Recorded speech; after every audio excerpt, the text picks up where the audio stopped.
Monedas, Julián Muñoz Salazar, y el abogado especialista en Derecho Penal Económico, magíster en Derecho Penal Internacional y Transnacional, Gustavo Medina Arenas, candidato a magíster también en Derecho Penal Económico. Así que bienvenidos, buenos días. Julián, ¿cómo está? Muy buenos días a todas las personas que nos escuchan y nos ven por el 104 de Claro. Muy buenos días, don Álvaro. Bueno, Abogado, saludamos la mesa. Al doctor Germán también. abogado, bienvenido, buenos días. Muy buenos días a todos, gracias por la invitación. Claro, Julián, aquí vamos a hablar hoy de ciberdelincuencia. vamos a hablar un poco, tocar un tema que nos ha dado a todos son los delitos cibernéticos, enfocados en el tema del Bitcoin, las criptomonedas, las inversiones en plataforma, delitos que hacen por llamadas telefónicas, de pronto recomendaciones que podemos hacer o cómo nos podemos mover ante este tipo o identificar este tipo de robos o de ataques que nos hacen. Doctor, muy buenos días. Doctor, ¿cuáles son los mayor cantidad o qué tipo de delitos, de ciberdelitos o delitos por internet son los más comunes? Sí, Juli, los delitos más comunes que están pasando hoy en día son los de clonar la identidad de las personas. Ese es el más utilizado, donde las personas, por no tener un cuidado, por no tener unos factores de autenticación, estos delincuentes clonan la identidad de la persona, Y le sacan los le datos. sacan los datos, entonces comienzan a hacer una Copia. mediación ante el banco con los datos suyos, como la fecha de nacimiento, la fecha de expedición de la cédula, a sacar créditos en internet, ¿cierto? Sacan créditos Sacan créditos con en los datos de internet. uno, falsifican todo. Sí, porque acordémonos que lo más importante cuando usted llama a un banco, le piden la fecha de expedición, número de cédula y le hacen unas preguntas de seguridad, que en la mayoría de un 100%, entre un 70%, estos delincuentes se averiguan todos los datos de la persona. Y hacen créditos y los Ah, bancos, y aún así los bancos sigan a entregar este tipo de créditos. sí, pero ¿cuál es el más común? El más común son las tarjetas de crédito. Por ejemplo, la vivienda, Ah, mediante la aplicación, usted entra con la cédula, eh, con un correo electrónico, no. con un correo electrónico, inmediatamente le hacen un preaprobado, ¿sí? Como tienen los datos, llaman, el delincuente contesta, habla con Pedro Pérez, cédula tal, fecha de expedición tal, e inmediatamente le aprueban la tarjeta de crédito de 5 o 6 millones de pesos. Esto más o menos, la entidad se da cuenta que fue Pero, un hackeo de identidad por ahí a los 2 meses. pero la entidad normalmente te devuelve el dinero, ¿o no? Sí, pero entonces ya entraríamos nosotros como abogados a hacer reclamaciones, a hacer una investigación y a tener evidencias para poder que...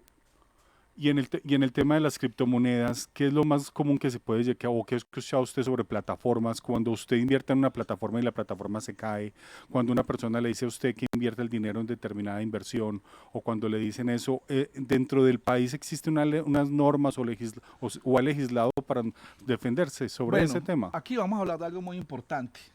Vamos a hablar que nuestro país está, como se dice en términos coloquiales, muy retrasado en esa legislación. Porque en este momento únicamente tenemos el convenio de Budapest. El convenio de Budapest es un tratado internacional, es un convenio. Y nuestro país apenas ingresó a él el 17 de marzo del 2020. Mm, Entonces, ¿qué queremos decir? Que acá funciona la irretroactividad y la retroactividad de la ley penal. ¿Qué quiere decir esto? Si un delincuente comete con criptomonedas antes de marzo del 2020 y van a investigarlo, pues el delincuente se beneficia de que no había una tipificación en el Código Penal. Entonces hay muchos vacíos, Julián. ¿Qué recomendaciones podemos hacer? Pues a las personas para evitar estos plagios. Si tienes criptomonedas, si tienes alguna inversión en internet, pues active los factores de autenticación, como el mensaje de texto, para poder abrir las billeteras, las wallets, ¿cierto? Pero muchas veces nosotros no hacemos eso, ¿cierto? Entonces, con criptomonedas, esa es la mayor estafa que se está haciendo en el mundo. ¿Cómo está funcionando? Te amenazan, te extorsionan y te dicen, ve, si no nos paga en Bitcoin tal plata, $1.000, vamos a divulgar en internet datos de su familia, datos privados suyos. Entonces muchas personas depositan estas platas por miedo al buen nombre, a que su nombre sea flagelado, ¿cierto? Otras estafas muy comunes es que te investigan en redes sociales, Instagram, ¿cierto? Y como hoy en día la mayoría de las personas, ¿cierto? Me incluyo ahí también, a veces uno monta una foto de la familia, ¿cierto? Nosotros vamos a un paseo, muchas veces pecamos por inocentes, ponemos una foto, estamos en Cartagena, entonces el delincuente se beneficia de eso, mira la ubicación de nosotros, comienza a hacer un anamnesis de la familia, entonces comienza a extorsionar por los datos, ¿sí? Lo que pasa es que a veces nosotros mismos somos los que somos los culpables de la estafa. Yo tengo un caso de alguien conocido así que le ocurrió algo así. Un momentico ahí que se me aceleraron. Y le doy los buenos días al doctor Gustavo Medina. Ya vamos a continuar con ese tema. Julián, no sin antes conozcamos los indicadores económicos, cómo están hoy, cómo amanecieron y cómo terminaron este fin de semana. Hoy nos fuimos con un dólar de 4.833 pesos, abrimos mercado hoy. Terminó en 4.819 el pasado Estamos de pronto hoy en un alza, pero igual lo estamos viendo en meseta, lo estamos viendo plano en el orden de los 4.800 o 4.850 en estos últimos días. Miércoles, jueves y viernes, una baja. Sí, no, pero es que no hemos bajado todavía los 4.800. Llegamos un poquito hasta los 4.790 y algo, creo que por unos segundos. Digamos cerró en 4.800 después de haber estado en 4.968 la semana antepasada. Ajá. Y ya los tenemos bajo. Hoy comienza a la alza. No, probablemente estamos encontrando la corrección. La corrección de un precio de un precio es que él llega hasta un tope máximo, baja, encuentra un precio mínimo, una base. Sí. Eso se llama un soporte. ¿Qué creemos puede estar en cuánto? ¿En 4.800? Yo aspiro que esté más bajo, pero por el momento el soporte se está viendo que está acercando a los 4.800 pesos. Y después comienza nuevamente a subir. Y ya después empieza de nuevo la subida si la tendencia del mercado sigue igual, si siguen ocurriendo las cosas, los temas internacionales y la situación interna del país. Entonces vuelve otra vez y sube. Si hay un cambio drástico en el tema internacional y en el tema interno, pues podemos aspirar a ver un bajón, pero mientras tanto, no. ¿Qué implicación tiene, por ejemplo, para el caso nuestro en Colombia, la decisión del Banco de la República la semana pasada de haber subido las tasas de interés?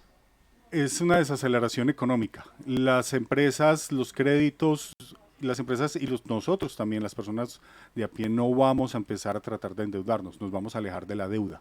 Eso hace que las ventas de las empresas, el comercio se desacelere un poco. También se reduce la contratación de empleados. Y la idea de hacer esto en el Estado o del gobierno es recoger dinero. Necesitamos recoger dinero para quemarlo, como se dice económicamente, hacer una quema o desaparecer cierta parte o cierta porción del dinero que hay en el mercado para poder que la moneda vuelva a evaluarse. Para eso es la intención más o menos que los gobiernos utilizan para subir intereses, es volver a recoger dinero porque en el mercado hay mucho dinero. Entonces, al nosotros subirnos las tasas de interés tenemos que pagar más y el Estado se supone que debe recoger más dinero y desaparecerlo, y con eso balancea el precio. Hoy amanecemos con un euro de 4.799 pesos, también lo hemos tenido recuperado un poco ya en estos días, ya empezamos la semana más bajito, unos centavos más bajito. Más bajito porque lo íbamos a tener a más de 100 pesos. Hoy amanecemos con Bitcoin de 20.718, rompimos la barrera entre los 19 y 20.000 dólares que estuvo trabajando casi el mes pasado, que teníamos ese soporte y esa resistencia en donde él oscilaba en ese precio. Entonces se vendía a 20.000, se compraba a 19.000, 18.000. En estos momentos lo tenemos a 20.718, rompió la barrera a los 20.000. Ya sobre los 20.000 ya vamos a ajustar casi 4 días en ese soporte. Se ha sostenido en ese se ha sostenido rango. En ese rango. Ethereum, $1,620. Después de haberlo tenido hace más o menos 15 días entre los 1,300, 1,400 y lo llegamos a ver a $1,100. En estos momentos lo tenemos en 1,620. Estamos hablando de Ha tenido un alza considerable. $400 por Bitcoin. Por Eso Ethereum, le da por Ethereum. por Ethereum. Y en el mercado local, el USDT, el dólar digital, $4,600 para compra, $4,550 para venta. Lo repito, $4,600 para compra, $4,550 para venta. Para las personas que quieren empezar a dolarizar su economía o cambiar de pesos a una moneda estable como el dólar digital, entonces esta es una opción y para que tengan en cuenta los precios. El Bitcoin hoy en Colombia se cotiza a 97.200.000 pesos para compra y para venta a un promedio de 88.071.000 pesos. Esto es una muy buena diferencia. 88.071.000 pesos contra 97 millones de pesos. Estamos hablando de 7, 9 millones de pesos de diferencia entre compra y venta del Bitcoin, casi el 10%. Entonces, para los que están haciendo arbitraje en Bitcoin hoy, como que van a tener un muy buen día. 7.045.000 pesos el Ethereum en compra a 8.350.000. 7.045 en el mercado colombiano para venta y 8.350.000 para compra. Aquí también hay una muy buena diferencia. Casi 1.350.000 pesos, 1.300.000 pesos más o menos de diferencia para las personas que compran y venden Bitcoin en estos momentos. Continuemos entonces con el planteamiento que nos venía haciendo el doctor Gustavo Medina sobre la alarma que se ha generado. Doctor Medina, estamos hablando de una inversión virtual. Cuando se invierte en estas criptomonedas o en algunas plataformas financieras, no deja de existir el riesgo, porque no es uno quien realmente tiene el control de ese banco, por decirlo de alguna forma, un banco virtual. ¿Cuál es hoy el nivel de riesgo exactamente que se tiene? Porque eso puede generar también incertidumbre, puede generar miedo de la gente de ir a llevar el dinero a estas plataformas financieras, a estos bancos virtuales. Sí, doctor Germán. En este momento hay demasiadas plataformas y el riesgo es totalmente del 100%. Es decir, yo invitaría a las personas que cuando vayan a invertir en una plataforma, sí, tengan mucho cuidado, porque el 97% son estafas.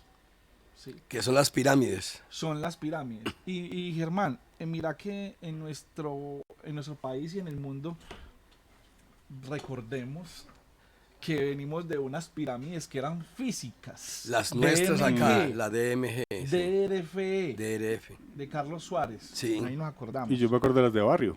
Eso. En los barrios se armaban pirámides, Sí. las mismas personas en los barrios, en las ciudades. Acá en Colombia hubo una época que estuvo muy de moda, que era algún líder del barrial armaba una pirámide entre las mismas personas, entre la misma comunidad, y se reunían los fines de semana y cada uno tenía que eso hubo grandes pérdidas por esa época. Entonces, la pregunta que nos podemos hacer es, la tecnología blockchain ya revoluciona el mundo para que estas personas estafadoras ya puedan quedar la mayoría en el anonimato. ¿Qué quiere decir? La tecnología blockchain trajo es decir, se benefició mucho el mundo de ella, pero también por otros lados. Imaginémonos en ese momento DMG virtual todavía estaría funcionando. Claro. Todavía estuviera funcionando. Imagínate, No había forma de pararlo. hubiese utilizado el Bitcoin, todavía estuviera. Sí. Estaba vigente y no estaba en la cárcel. Y probablemente no estaba en Colombia, estaba en Dubái o estaba en Malvinas, en algún negocio planetario. Entonces, la invitación es hacer un análisis. ¿Por qué? ¿Qué hacen estos delincuentes? Compran el software. La mayoría de las plataformas, los software vienen de Afganistán, de Israel, que son países muy evolucionados en blockchain. Esos países son los que construyen las bases de esas plataformas, son los más Israel. avanzados. Entonces compran un código fuente, le ponen un logo y comienzan a captar dinero a nivel mundial, ¿cierto? ¿Y qué pasa? Cuando ya ven que la matriz y que la plataforma hay mucha gente, comienzan a decir, estamos haciendo mantenimiento en las páginas, ¿cierto? vamos a hacer unos arreglos, les cambian las políticas a las personas, ¿cierto? ¿Y qué hacen esos delincuentes? El mismo software, hablan con el ingeniero y ya inventan otra empresa, pero es el mismo. Entonces, para pagarles a los que están estafando, sale otra. Entonces, así duplican mucho. Regulación. Ante esto, estamos en nuestro país, la legislación, inclusive, me trato de decir, los colegas y todos los honorables jueces de la República, los fiscales, no tenemos una capacitación para poder defender a para nadie. poder evitar, para poder llevar a un delincuente con evidencias a que pague un crimen. Es más, la tipificación de nuestro país le falta. Porque Es decir, la inversión es virtual y la estafa también es virtual. es virtual. Entonces todo queda en el aire. Eso, sí, Y ahí no existen reglas internacionales o algún tratado como el que usted decía que tiene sí, Colombia. el único tratado internacional, y es que me da como, es decir, tristeza, porque es que el convenio de Budapest salió en el 2001 y nuestro país apenas En el 2020, contadas ahora en marzo. de marzo. Marzo 17. Y acordémonos algo muy importante. Entonces, hay crímenes que están investigando, ¿cierto? Que la mayoría son transnacionales. Llega a Colombia un requerimiento, entonces el delincuente se beneficia de él porque no le podemos aplicar la irretroactividad y la retroactividad de la ley penal. ¿Qué quiere decir esto? La ley comienza a promulgar a partir de su vigencia, es decir, de que sale. Entonces, estamos cortos en eso. Sería una buena pregunta para hacerle a Álvaro en una próxima entrevista al comandante de la policía, porque ellos tienen un grupo contra estos ataques cibernéticos, contra las estafas cibernéticas, pero yo creo que se concentran muchos en el tema del manejo de redes, de cómo se organizan los delitos, los crímenes, pero más no en este tema de delitos financieros. Yo creo que ahí deben estar bastante quedados, porque no se dan a la tarea, porque ahí es donde hay una gran estafa en este momento y lo estás corroborando. Y la mayoría de las personas tampoco van y buscan solución o ayuda. Las personas dejan perder el dinero o pagan la estafa. Normal, como comentaba el doctor ahora, por Facebook, por ejemplo, hay mujeres que se dedican a enviar fotos de ellas. Las personas las abren, las ven y de un momento a otro ya empiezan a hacer videollamadas, las graban y las mismas personas que caen ahí A extorsionarlas. los empiezan a extorsionar. Casos que he tenido yo cercano de varios conocidos que les ha ocurrido eso. Y son personas normales, tranquilas, tienen sus vidas, pero pues por no pasar una vergüenza social, pues simplemente tienen que entrar a pagar la extorsión. Entonces también en las redes sociales deben tener mucho cuidado porque uno entra más que todo en Instagram, Facebook, y les llegan mensajes de muchas mujeres muy bonitas. Inclusive ni siquiera son las dueñas de la cuenta, puede ser un señor en una cárcel que crea un perfil falso y tiene un grupo, un grupo de videos y empieza a mandar. Ya cuando la persona ve el video o hace una videollamada o de pronto se deja grabar, ahí es donde ocurre, está cometiendo el error y puede caer en el tema del ciberdelito. Ese es el más común y el que más da miedo. Cuando piden datos también, ¿no? Sí, claro, Piden que tener mucho cuidado con los datos. Por En las llamadas telefónicas les comentaba ahora, perdón, doctor, estaba retirando dinero a un cajero este fin de semana y veía como unos cajeros más hacia la derecha mía había una persona sacando con el teléfono en altavoz. Y la persona que estaba en el altavoz le estaba diciendo, no, escriba este número que hay que cargar un número de teléfono, una muchacha. Y esa es un tipo de llamada que hacen también especialistas y empiezan a obligarte y te van manipulando y te van llevando hasta el cajero para poder hacer un retiro o hacer una transferencia. Doctor Medina, sin duda eso conduce mucho a la cultura de tener la plata bajo el colchón, porque ya la gente le va dando miedo, porque no solamente en las criptomonedas virtuales, sino que usted lleva la plata a un banco común y corriente, y ahí también lo que están hablando en este momento, la clonación de las tarjetas, de cómo le saquean las cuentas, de cómo le gastan a uno plata con su tarjeta de crédito, producto de lo que ustedes han venido comentando en este momento, de la información que ellos acceden, porque es que, entre otras cosas, en un alto porcentaje los cómplices de todos estos delitos son los mismos exfuncionarios de los bancos, los exfuncionarios de las empresas de los móviles, porque allí tienen toda esa información. En alguna ocasión eso me pasó. Entonces, claro, de Soacha Entonces, claro, como tienen toda la información del teléfono de uno, te le bloquean el teléfono. Lo primero que hacen a uno es bloquearle el teléfono, porque ahí le llega el mensaje de texto a uno, la transacción le llega automáticamente. Entonces, lo primero que hacen es eso, bloquean el celular para que no llegue la transacción, y lo segundo, comienzan a hacer los pagos con las tarjetas de crédito. ¿Por qué? Porque consiguieron la información con el funcionario del banco. Entonces, es una red donde están implicados los funcionarios de los bancos y los funcionarios de las empresas de los móviles. Hay que tener muy buen conocimiento para cometer este tipo de delitos. Una persona normal que trabaja o que vive una vida normal no puede hacerlo. Hay que tener contactos de redes, hay que saber programar, hay que saber clonar una tarjeta, hay que tener equipos, y eso solamente, ¿quiénes son los que lo capacitan a las personas? Las mismas empresas, cuando son empleados allá. Claro, porque tienen todo el conocimiento. Aquí lo comentábamos la semana pasada. No son todos. No, aquí comentábamos la semana, por ejemplo, cuáles son los asesores de las principales empresas de Colombia y del mundo para evadir y para eludir impuestos. Los exfuncionarios de la DIAN, sin generalizar. Así es. Doctor, otra pregunta. Entonces, para una persona en Colombia que se ha sido estafada por alguna plataforma, o que la plataforma ha cerrado, o que la plataforma le cambia las reglas, no existe ninguna solución. El gobierno colombiano, yo he visto que si algunas de estas les ha... El caso, creo que, pues voy a decir el nombre, el caso de Omega, que le prohibieron tener publicidad, que aunque la mencioné, pero le han pedido publicidad. Si yo tuviese problemas con esta empresa o con una empresa de este tipo, no tengo nada que hacer. No puedo tiene como hacer una demanda, a quién va a demandar. No puedo, o puedo demandar a la persona que me invitó a la plataforma. ¿Puedo crear algún cargo sobre ella o no? Algo sobre eso es muy importante. Si bien buena esa pregunta. Bueno, acordémonos de que la plataforma que usted acaba de decir, Omega, como un ejemplo, Sí, como ejemplo. son plataformas internacionales, ¿cierto? Que en varios países ya las están prohibiendo, Sí. ¿cierto? Nuestro país dice que controla a través de la superintendencia financiera estas plataformas. Pero en este momento, si vamos a colocarle una denuncia al propietario de la plataforma, figura como privada. Acordémonos que para colocar una denuncia necesitamos los datos exactos, ¿cierto? Si se demanda Omega Pro, acordémonos que Omega Pro no tiene oficinas en Colombia. Acordémonos que Omega Pro dice que tiene las oficinas estuvo en Dubái, en Dubái, en Londres, en Malvinas, en Malvinas fiscales.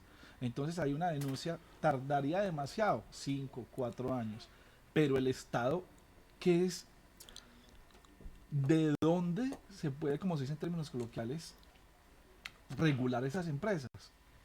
A través de la tipificación en el Código Penal que dice captación masiva e inhabitual de dinero del público.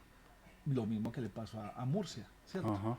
Pero ahí ya se irían contra las personas que promocionan en redes sociales. Pero contra los dueños de las empresas, no. Porque estas empresas, cuando no le pagan a la gente, dicen, no, estamos en mantenimiento, vamos a cambiar las políticas para mejorar, ¿cierto? Y van llevando la estafa así. O sea que sí se puede demandar a la persona que lo invita a uno a la plataforma a invertir. Sí, claro. La persona que está por encima de uno en la estructura, que te dice, que se acerca a uno y le dice, vea Julián, le tengo una inversión en la cual usted puede ser su propio jefe, usted puede invertir y todas estas cosas, le hacen vender la platica, le hacen sacar la platica, le hacen meter a una plataforma de riesgo. Esa persona que gana una comisión por la inversión de uno, si el día de mañana puede caer la plataforma, yo puedo sentarme, buscarlo y demandar a esta persona por el capital que me hizo invertir. Sí, pero acordémonos de algo, Ajá. que como mínimo una persona denuncia a esa persona porque captó dinero, entonces él va a decir, no, es que yo también fui a mí también me estafaron, yo también perdí. perdí. La imputación de cargos, ¿qué tiene que hacer? Se tiene que decir los hechos jurídicamente relevantes y mínimo, hacer un grupo para denunciar colectivamente. Colectivamente. Y lo otro es que esa persona que asesora haya firmado contratos individuales. Es decir, pero eso no lo hacen. Eso no lo hacen porque sería pues autoperjudicarse. A mí entre las plataformas que me llaman o que la gente me busca para... Una vez me llamaron de Manizales y me mandaron una de Manizales que está haciendo contrato ante notaría. Ante notaría. Ante notaría. Alguna vez, sí. Ajá, ante notaría está llegando y ellos están haciendo un contrato, ellos dicen que hacen trading, lógicamente Bueno, no están pero listos ¿qué para sucedía eso. ahí cuando firman el contrato? Que están predestinados, preparados para fugarse, para volarse. Porque sabe que cometieron un delito, pero ya después de que cogen tanta determinada plata, se van para otro país y adiós. En Bogotá también Y es la muy gente normal. cree que porque firmó el contrato ya está, tiene una gran garantía, y no es así. No es así. No es así. Pues bueno, hay que seguir hablando de estos temas. Doctor Medina, muchas gracias por estar con nosotros acá en el informativo. Lo veo a usted y es como ver a su papá. Cierto. A mi Muchas buen gracias. amigo Gustavo Medina. ¿Cuánto hace que murió Gustavo? Mi papá en el 2014. En el 2014. Lo recuerdo muy gratamente, ex concejal de este municipio.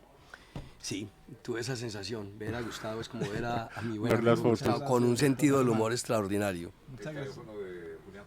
Es el 323-510-4542, 323-510-4542 para las personas que quieran hacer inversiones en criptomonedas, comprar, vender USDTs o realizar cursos para poder aprender sobre este mundo. Y también para hacer asesorías en inversiones de plataformas digitales. Nuestros invitados a esta hora, muchas gracias por acompañarnos. Muchas gracias. 8 de la mañana, 12 minutos, lo hemos logrado.